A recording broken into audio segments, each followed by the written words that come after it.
হায় হায়, এ কি বিশ্বকাপের আগে দল থেকে ছিটকে গেল লিওনেল মেসি। দর্শক, বিস্তারিত জানতে ভিডিওটি শেষ পর্যন্ত দেখার অনুরোধ রইল।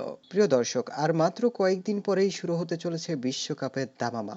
ইতোমধ্যেই দল সাজিয়ে ফেলেছে প্রতিটা দর্শক। আর্জেন্টিনাও প্রায় চূড়ান্ত স্কোয়াডের কাছাকাছি দাঁড়িয়ে। তবে এই মুহূর্তে ইনজুরিতে পড়ল দলের মহাতারকা লিওনেল মেসি। দর্শক, লিওনেল মেসি ইন্টার মায়ামির হয়ে মাঠে খেলতে নামলে এসিএল এ আঘাত পায়।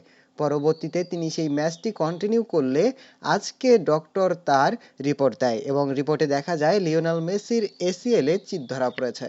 আর তাই তো প্রায় লিওনেল মেসিকে আগামী 3 মাস মাঠের বাহিরে থাকতে হবে। আর তাই তো লিওনেল মেসি আর তাই তো লিওনেল মেসিকে ছাড়াই স্কোয়াড ঘোষণা করতে চলেছে লিওনেল স্ক্যালোনি। তো প্রিয় দর্শক, আপনার কি মতামত?